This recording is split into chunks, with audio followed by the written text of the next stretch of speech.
You know, when I was a kid, I had the privilege of being able to enjoy some of the most astonishing films that I've ever had the privilege of gracing a TV screen. It didn't matter the time of day. It could have been early in the morning before the sun had come up on a relaxing Saturday morning. It could have been during supper after a long and strenuous day, or all throughout the hours of a night on a carefree and relaxing weekend after an exhausting and taxing week at school. I always had access to a little bit of escapism in the form of digital entertainment, and not to sound like I'm wallowing in my own self-pity, but more often than not, it was all I really had to occupy my time with growing up. The reason I'm telling you that is to give you an understanding of just how much these films or TV series I had the fortune of having access to meant to me. More importantly, the stories that unfolded on screen resonated with me and had a tremendous amount of emotional appeal. So much so that I'm sure the vast majority of people would have the same consensus depending on the movie in question. The number of great movies available to watch seemed nearly endless at the time. You had the blaster-filled and lightsaber-dueling Jedi of Star Wars, the Lord of the Rings trilogy brought to life by the three-time Oscar-winning director Peter Jackson and derived from the father of fantasy himself, J.R.R. Tolkien, the masterful James Cameron movies including the Terminator films, as well as the romance and tragedy-themed Titanic, and the suspenseful and horror-driven Alien film. The comedic Rush Hour films paired brilliantly well with the world-renowned Jackie Chan and the humorous comical Chris Tucker. You of course had the magical world of Disney movies in the early 90s alongside the other animated memorable films of Pixar Studios, and how could I forget the wizarding world of J.K. Rowling's very own Harry Potter. The list goes on and on. However, within the past couple of years to a decade, it would seem that the quality of most films being produced today just aren't landing with the general audience, and there has to be a reason for that, right? Well, put simply, and in the words of the suave, intellectual, alcohol-indulging critical drinker himself, it's all about pushing the message.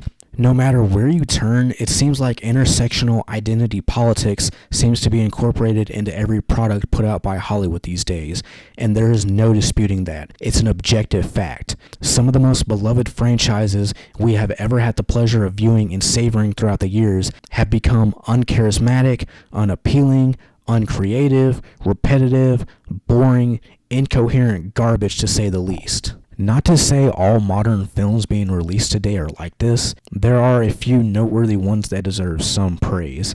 I hear House of the Dragon is doing pretty well even after its predecessor Game of Thrones ended with a giant faceplant in the dirt after the airing of Season 8 and is even showing up the billion-dollar production that is The Rings of Power. How are those ratings looking so far, Jeff? Maybe you should have stuck to the lore from Tolkien himself instead of making your main protagonist an insufferable stuck-up.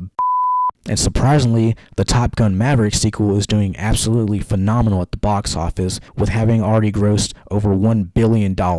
That's a notable feat in and of itself. However, the majority of other projects put out by the biggest studios in Hollywood aren't receiving the same kind of praise. Every film being put out nowadays are compiling to form the most uninteresting, insufferable shit I've ever had the privilege of watching. It will include either diverse characters, intersectional feminism, identity politics, inclusivity and representation, and toxic men that are one-upped by a woman at every given opportunity and belittled to no end because we can't have a confident white male taking center stage in a movie nowadays, apparently. Shit, if anyone out there is still tuning into Marvel's She-Hulk series, you'll know exactly what I'm talking about. I just mentioned Top Gun Maverick, which features a white male lead, but remember, I said a majority of movies nowadays. Even so, the movies that do include a white male lead that are driven by identity politics and center around pushing Hollywood's woke message are surrounded by, at minimum, two other female characters that usually end up taking the spotlight all for themselves.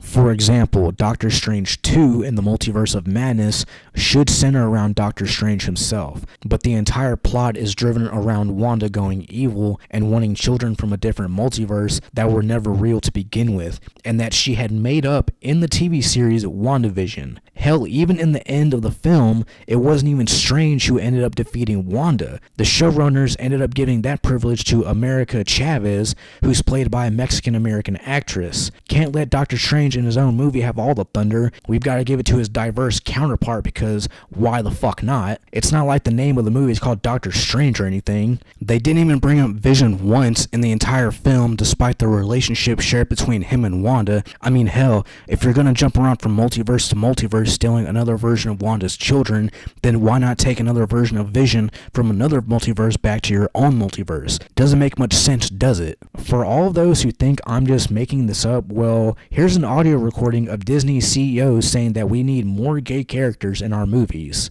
Yeah, I've had the privilege of working with the Moon Girl team for the last 2 years, and they've been really open to exploring queer stories. And so I put together like a tracker of our background characters to make sure that we have like the full breadth of expression. And we got into a very similar conversation, Carrie, of like, oh, all of our like gender nonconforming characters are in the background. And so it's not just a numbers game of how many LGBTQ plus characters you have. And so kind of the only way to have these like canonical trans characters, canonical asexual characters, canonical bisexual characters is to give them stories where they can like be their whole selves. I'm here as a mother of two queer children, actually, one transgender child and one pansexual child. And also as a leader. So we had an open forum last week at 20th where, again, the home of really incredible, groundbreaking LGBTQIA stories over the years, where one of our execs stood up and said, we only have a handful of queer leads in our content. And I went, what? That can't be true. And I realized, oh, it actually is true. We have many, many, many LGBTQIA characters in our stories, and yet we don't have enough leads. For those who aren't aware, Lucasfilm has been bought and purchased by Disney and own the rights to that property. And here's an interview clip of the cast explaining what their characters are like throughout the newly debuted Andor series. So Dedra, when we meet her, she's working for the ISB, and she's so proud to be doing that, but she's surrounded by what she considers to be quite inept men, mostly. All men, really. And they seem to be missing what she can see. I think for Dedra, she is super ambitious. So I don't think I don't think you could ever have considered that if Dedra had used her powers for good, she'd be like, I don't think she was ever going to go down that route. She was always, she wants to be part of the most powerful organization in the world. And so the way to do that is to prove yourself by doing something that somebody else isn't doing. And that is catching Cassian Andor, or at least putting everything together so that she can make the ISB really aware of this person. But she's surrounded by lazy, slouching, kind of corner cutting boys. And she doesn't like it. So she's gonna climb the ranks at whatever cost to everyone else. Notice the look of disgust on this woman's face as she's explaining how incompetent her male co-stars are in the series. I think the hate towards white males transcends just being on screen, if you ask me. Not just that Lucasfilm production, but I'm sure most people watching this video are familiar with Disney's Star Wars trilogy. Take Rey from the sequel films. Hardly fails at anything, ever, and even when she does, it's beneficial to her in the long run. She grew up on a desert planet with no spacecraft piloting experience whatsoever, and when evading trained, piloted First Order enemy ships, she pulls off a 1 in a million maneuver that takes out their pursuers, allowing them to escape Jakku. She is also able to quote-unquote bypass the compressor on the Millennium Falcon, fixing that problem, when again, she shouldn't have any sort of engineering or ship mechanic experience, seeing as how she grew up on a barren desert wasteland planet. But okay, we'll just believe that bullshit and take it at face value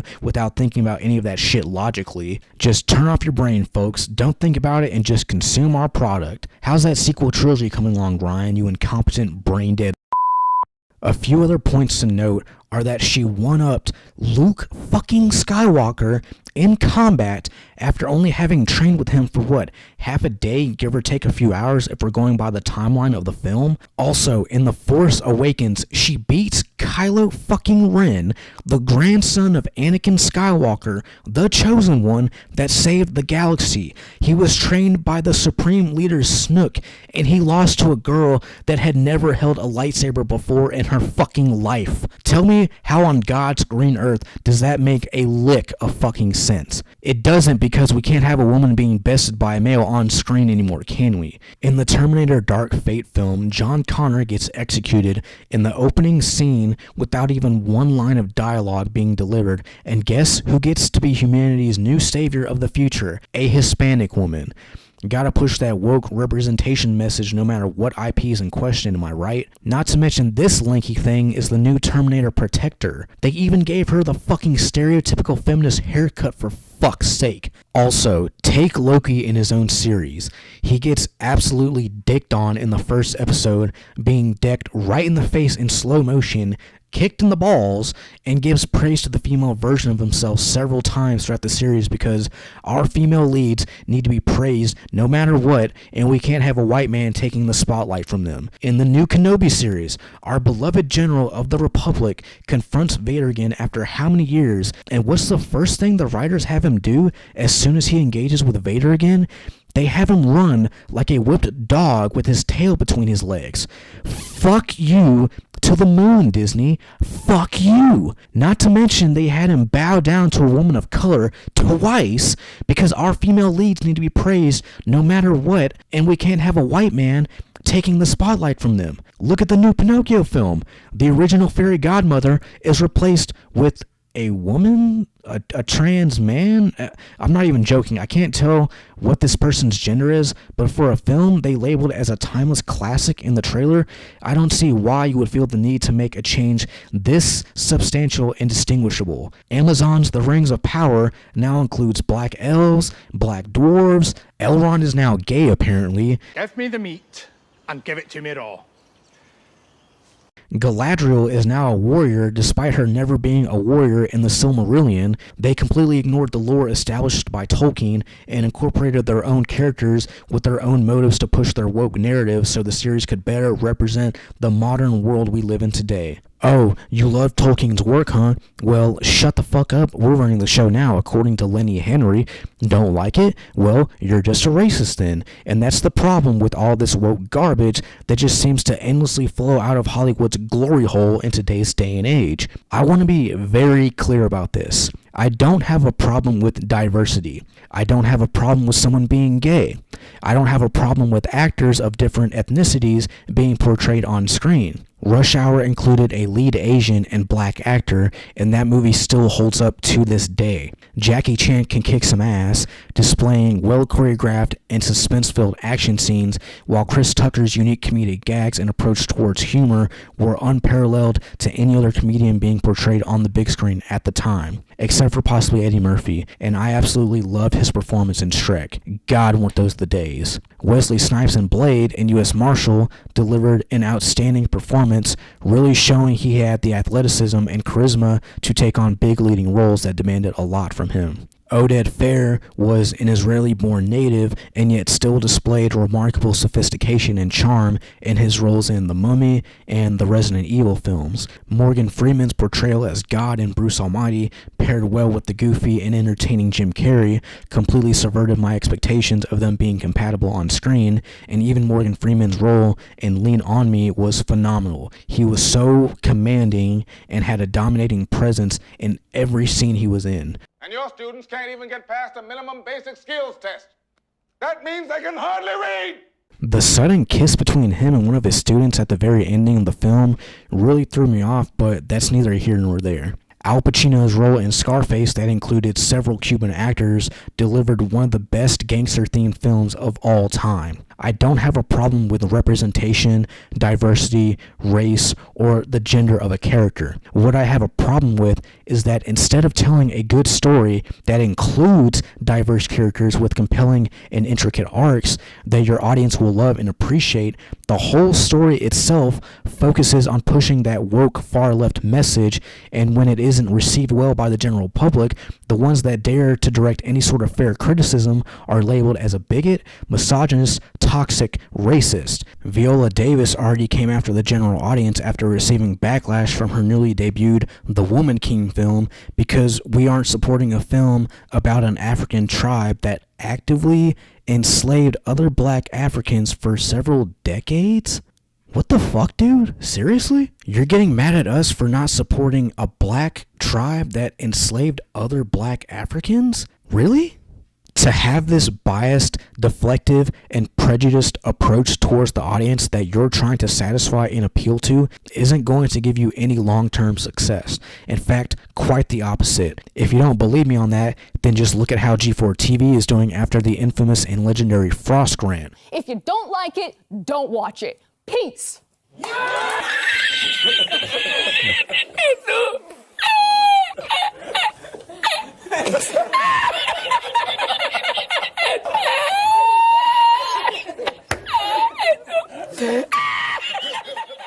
What I can't seem to grasp is why modern Hollywood continues to push this woke, diverse, intersectional representation message. The biggest studios in Hollywood that have seen amazing success at the box office are now just barely breaking even in terms of profit on some of their projects. Disney's Solo lost money, Thor Love and Thunder just barely broke even, Lightyear was a complete and absolute flop. Maybe don't call the people that could potentially support your overall production idiots and say that because you think they're dumb and can't accept how the world is changing that they'll just die off like dinosaurs. Just a little friendly advice, Chris. She-Hulk is an absolute dumpster fire, the first Marvel project that didn't break into the top 10 on the Nielsen ratings. Ms. Marvel was the lowest rated TV series that had ever been released by Marvel Studios, and that show is as dead as Emperor Palpatine should have been at the end of Return of the Jedi.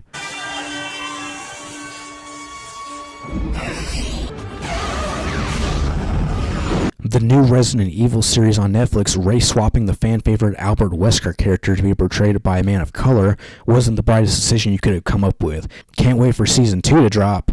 Oh wait, it's already canceled after one season. The new teaser trailer for the remake of The Little Mermaid isn't being received well by fans of the original movie. Just look at that like to dislike ratio. Holy fuck. These woke films aren't working, Hollywood, and they aren't going to so long as the entirety of the story and plot centers around pushing identity politics and this woke message to your viewers. And it doesn't make you look any better when you race shame and attack the fans and audience that you're trying to appeal to. All it ends up doing is driving away the individuals you're trying to entertain and makes your corporation look like it's run by a bunch of sensitive, deflective manipulators that haven't the slightest bit of sincerity, empathy, moral standards, or consideration towards their viewers. From a corporation's point of view, you are nothing without your audience, and without them, you will inevitably fail. And I don't want that for any cinematography studio. I want them to produce good content. I want these studios to have the creative insight to deliver the next Infinity War, or the next Titanic, or the next Harry Potter series, or the next Lord of the Rings trilogy. People want to be entertained and be given a little bit of escapism to escape from the modern world for a few hours. They want to be inspired and motivated to do better by the influencing characters that are seen on screen. They want to have someone they can look up to and appreciate. They want to be entertained and satisfied just from watching a good story unfold on screen, with compelling characters, transcendent screenwriting, creative costume designs, intricate powers integrated into action-packed, suspense-filled action scenes, a thrilling antagonist to rival the protagonist that elevates the stakes of the film. And if you can't deliver what your audience wants, your business is inevitably going to go bankrupt, and the only legacy you'll have to your name is running a multi-million-dollar company into the ground due to sheer insensible ignorance. Anyway, stay tuned for the next video.